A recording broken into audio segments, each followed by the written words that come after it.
pemirsa Reportase Weekend. Hey, apa kabar? Kita ketemu lagi dalam episode yang baru Reportase Weekend ya. Masih bersama kita berdua dari Washington DC. Saya Vina Muptadi. Dan juga bersama saya Ian Umar. Kalau sudah weekend seperti ini pasti kepikiran dong, kita mau ngapain ya? Mungkin sama keluarga gitu. Apalagi kalau misalnya anak-anaknya libur, sudah libur musim panas ini. Betul-betul, sejak libur sekolah ya, setiap weekend aku udah padat pasti ada di kolam renang. Oh gitu? Karena mulai tahun ini anakku yang tua itu ikutan swim team. Ternyata swim team ini sesuatu yang happening banget di Amerika Serikat ya. Setiap komplek itu pasti ada swim teamnya, terus saling lomba antar komplek gitu lah. Sebagai emak-emak sibuk dong siapin bekal. Seru sekali ya, dan ini juga mengisi waktu bagi anak-anak apapun kegiatannya. Kalau misalnya kita nggak bisa liburan, harus bukan staycation tapi penuh dengan aktivitas yang positif. Oke pemirsa, liputan-liputan yang akan kami sampaikan dalam Reportase Weekend kali ini antara lain: di Washington DC ada seorang seniman mural yang sangat terkenal dan telah memiliki 40 lebih karya mural yang tersebar di berbagai sudut dan gedung. Seniman mural Miss Chelov yang memiliki nama asli Chita Sadeli adalah perempuan berdarah Indonesia. Robot sudah lama dipakai di bidang manufaktur untuk melakukan tugas yang berulang secara cepat dan tepat. Kini para ahli mengembangkan perangkat lunak gratis untuk membuat perangkat robotika semakin cerdas sehingga bisa memanen buah atau meraih barang secara lebih presisi. Dewa Putu Brata, pemimpin kelompok gamelan Cudamani di Ubud, Bali, yang juga direktur musik gamelan Sekar Jaya di San Francisco, California ini semakin dikenal secara internasional setelah salah satu karyanya menjadi musik dalam video game PlayStation, Kena Bridge of Spirit.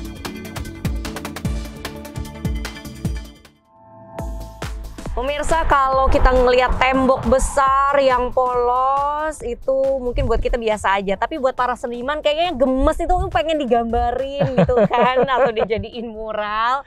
Nah, kalau mereka yang serius ini bisa menjadi sebuah atraksi yang luar biasa. Bahkan kalau di kota-kota besar yang namanya mural ini seringkali dikomisikan ya, atau memang misalnya diangkat gitu ya oleh Pemda, dibayar untuk membuat karya seni tersebut. Iya, sangat dihargai sebuah karya seni ikonik di sebuah kota. Dan di Washington DC juga banyak sekali muralnya.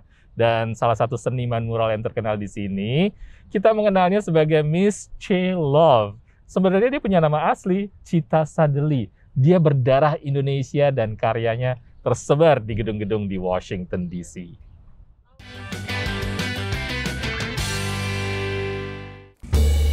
Washington DC adalah salah satu kota di Amerika yang kaya akan seni muralnya. Dari tembok di gang hingga gedung tinggi.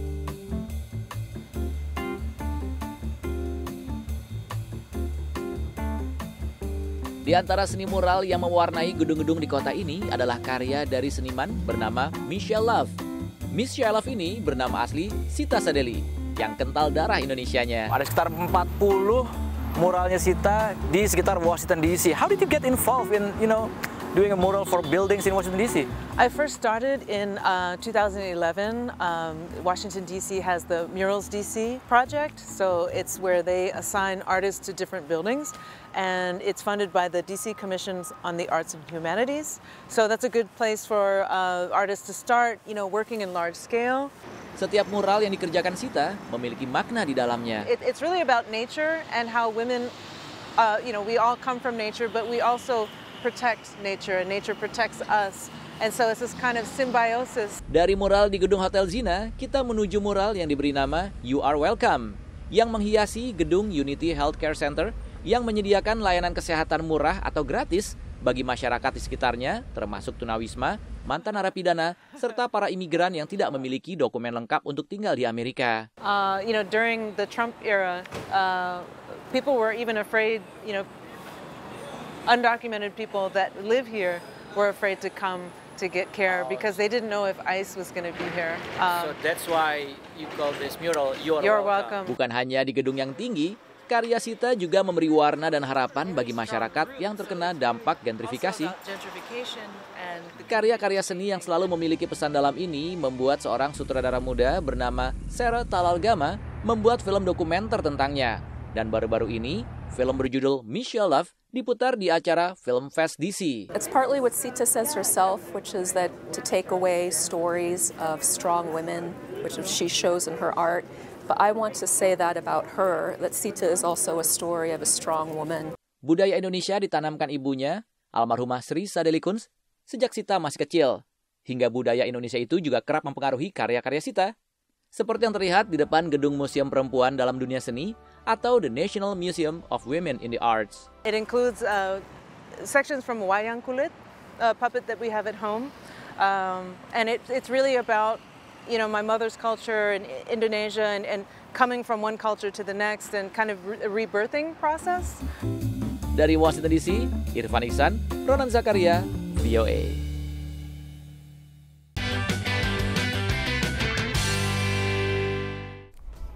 Tentu saja wayang kulit. Nah, Ya.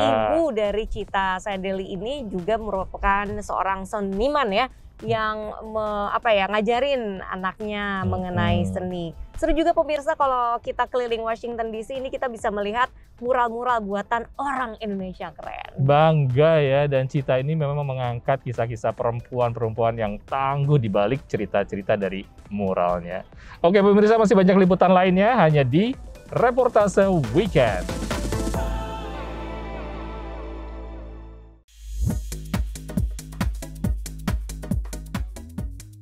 Pemirsa, Anda masih bersama Reportase Weekend. Teknologi robot sudah banyak digunakan di berbagai industri ya, tentunya ya, macam-macam sekali pokoknya industri. Tapi ternyata juga ini berguna untuk aktivitas sehari-hari.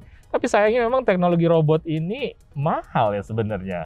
Iya, mahal, makanya hanya di industri-industri besar gitu kan, atau manufaktur yang bisa punya robot supaya bisa membuat benda-benda secara lebih cepat, tepat, dan presisi. Tapi sekarang sudah mulai ada gerakan baru, misalnya membuat kayak perangkat lunak gitu ya, supaya bisa membuat perangkat robotika untuk hal-hal lain, misalnya seperti memanen buah. Itu kan unik kan, seperti apa? Langsung aja kita lihat reportasenya.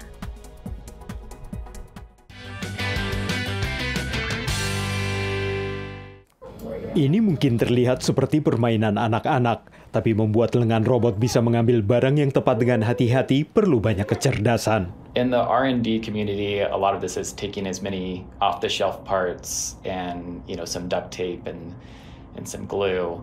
Mesin ini cocok melakukan tugas yang berulang dan presisi. Perusahaan software membuat mesin ini menjadi pintar dengan menulis instruksi perangkat lunak agar lengan robot bisa memanen tanaman, bekerja di lautan, dan banyak lagi menurut pakar robotika Kat Scott. What single thing are they doing? And it's like, well, what single thing do I do with my hand? Humans, they're really good at grabbing things, and robots aren't yet. And so what we're trying to get to is there are robots that are better at grabbing things and better at moving things. Picnic Robotics, sebuah perusahaan di Boulder, Colorado, membuat software yang memudahkan mengoperasikan lengan robot dari jarak jauh atau melatih lengan melakukan tugas. Essentially, this software allows you to take just about any robot arm that's out there on the market today and take it into any place and start working with it and start building something without having to really think too hard about how to program it. Dalam kunjungan ke Picnic Robotics, anak-anak ini melihat berbagai kemungkinan. It's really cool to have a robot that can maybe do everything for you. Perusahaan teknologi sering merahasiakan kode software mereka. Tapi Picnic adalah salah satu yang menawarkan perangkat lunak open source yang bisa dilihat dan disempurnakan para pengguna. Menurut insinyur robotika Picnic ini, perangkat lunak open source Picnic tingkat dasar tersedia gratis. You can find it online and there are a lot of tutorials, so you can try it at home. You don't even need a robot, you can do a lot of things in simulation. Ketika para insinyur di seluruh dunia menambahkan kecerdasan mereka ke dalam kode robotika, maka mesin ini siap untuk melakukan lebih banyak hal lagi dibanding sebelumnya. Dari Arlington, Virginia, saya Helmi Yohanes dan tim VOA.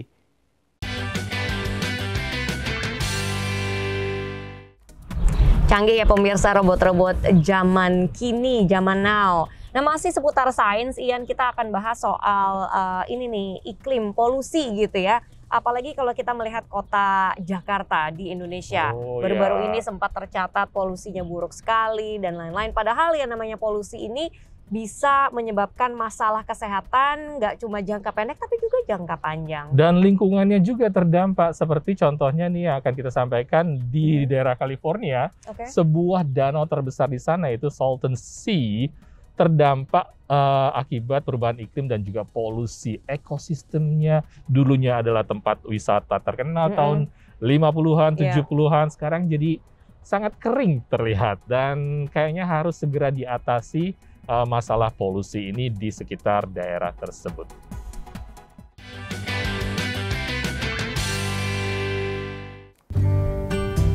Salton Sea merupakan danau terbesar di California, di mana pengunjung bisa menikmati pantai sepanjang 56 km. Tahun 1950-an hingga 70-an, ini merupakan destinasi wisata populer, terutama untuk berakhir pekan. Tapi kini tinggal kenangan. Get up and ride your motorcycle out in the desert if you wanted to, or ride your dune buggy out there, then come back and go water skiing and fishing, and there was everything here. Industri utama kawasan ini adalah pertanian dan produk energi. Tahun 1905, banjir dari Sungai Colorado menerjang pintu-pintu kanal membentuk danau modern ini. Kecelakaan tersebut merupakan bagian dari siklus alami yang terjadi sejak jutaan tahun lalu. So the sea's never been stable. It's always been either filling up or drying out. We have evidence for that going back to almost 3 or 4 million years ago. Limpahan limbah pertanian membawa nutrisi ke air, tapi juga polusi pestisida dan zat pencemar lainnya. Kini Salton Sea menyusut, memperlihatkan sebagian dasar danau yang syarat dengan debu beracun. The levels of the inflow have decreased in the latest years because of the use of the water has improved. Farmers are using the water more efficiently, and therefore not enough water gets into the Salton Sea, and then that's why it's receding. Menurut aparat kesehatan masyarakat, polusi dari dasar danau memperparah gejala asma. Ini ditambah dengan polusi dari Mexicali, Meksiko. Multiple contaminants, and we're right by the border, so we get enormous amounts of transport of pollution coming from Mexico, because again, we get characterized as a rural community. Well, we might appear to be rural, but we are basically suburban to a metropolitan area of over 1 million people right across the border. Ada sejumlah ide untuk menambah debit air Salton Sea. Misalnya skema ambisius pembuatan kanal yang mengalirkan air dari Laut Cortez di Meksiko yang jaraknya 200 km di utara. Tapi untuk saat ini sejumlah lembaga pemerintah dan komunitas suku asli pemilik tanah kawasan ini perlahan-lahan memulihkan habitat alamiah satwa dan tanaman serta penduduk asli. Dari Bombay Beach, California, VOA.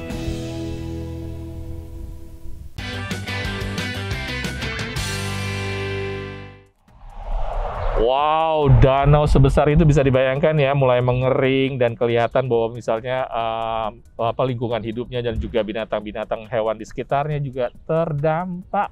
Iya, dan yang namanya masalah iklim di satu tempat itu bisa berdampak di tempat lain, bahkan di negara lain juga. Jadi nggak bisa dianggap remeh.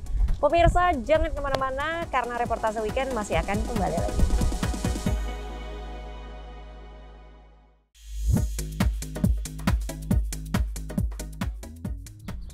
Hai pemirsa, welcome back ke reportase weekend. Buat yang suka main video game pasti tahu dong kalau ternyata banyak unsur dalam video game itu yang penting. Nggak cuma misalnya kualitas gambar, ya kan, jalan ceritanya, tapi juga musik latarnya. Berpengaruh ya ternyata ngaruh musik. Banget ya dong untuk membangkitkan suasana ya kan. Kayak misalnya ini ada kayak video game baru nih yang ternyata musik latarnya itu dibuat sama seorang seniman Indonesia asal Bali yang sekarang ada di California. Siapa ya? Namanya Dewa Putu Brata.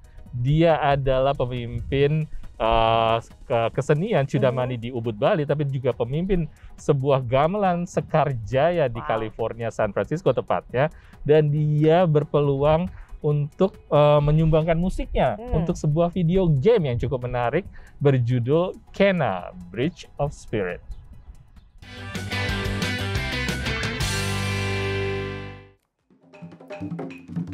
Ya, di mana-mana saya kira perkembangan gamelan Bali semakin diminati dan semakin mempunyai tempat yang bagus di di Amerika. Inilah Dewa Putu Berata, seniman Bali terkenal di Amerika yang telah mengajar gamelan di negeri Paman Sam sejak 1995.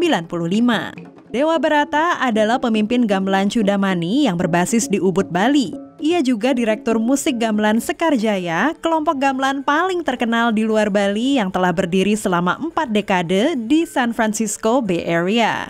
Kiprahnya sebagai penggiat seni budaya Bali telah membawa nama Dewa Berata ke tingkat internasional. Ia pernah menjadi konsultan budaya untuk film animasi Raya and the Last Dragon, produksi Walt Disney Studio. Agar mereka merasakan perasaan culture-nya, musiknya, cara orang berjalan, cara orang duduk, berekspresi, misalnya sopan santun, tatan-tatan yang tidak boleh di Indonesia, udah bilang, atau di Bali. Bekerja sama dengan komposer Jason Kelari, Dewa Berata dan kelompok gamelan Cudamani membuat musik original Kena Bridge of Spirit, sebuah video game aksi petualangan untuk PlayStation. Ketertarikan saya pertama justru karena saya ingin gamelan itu digunakan dengan baik, dengan semestinya, tidak hanya asal copot. Nah, kedua, saya mau juga tertarik juga karena cerita yang dipakai itu seperti cerita Bali,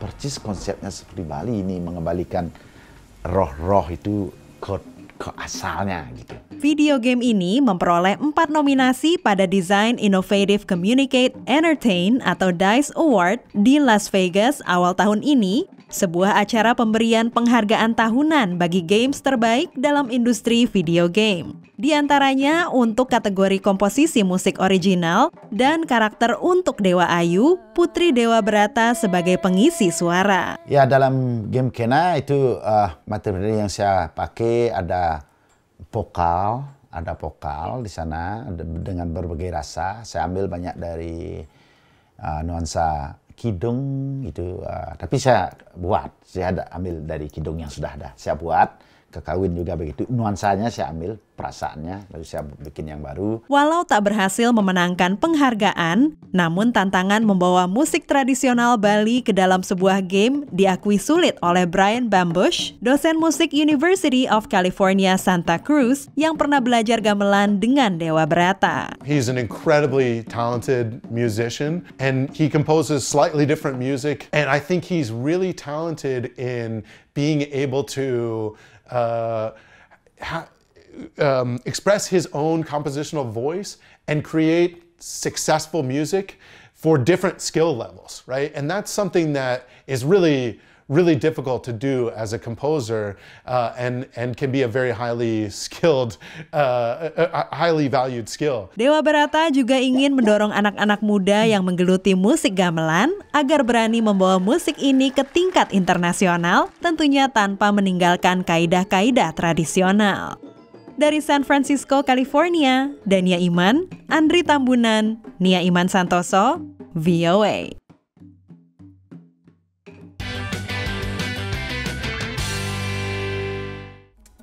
Wah, keren banget Pak Dewa Putu Berata, dan ternyata nggak cuma bapaknya aja yang keren, tapi putrinya juga ternyata ikut terlibat dalam video game itu sebagai pengisi suara.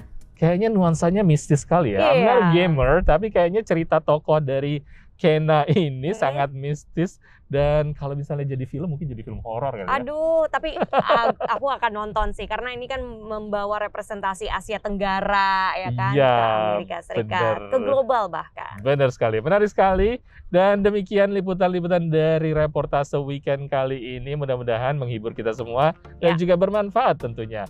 Namun sayangnya kita berdua harus pamit dulu. Saya Ian Umar. Dan saya Vina Muhtadi dari Pusat Amerika Serikat, Washington DC. Kita akan ketemu lagi di reportase weekend berikutnya. Sampai jumpa.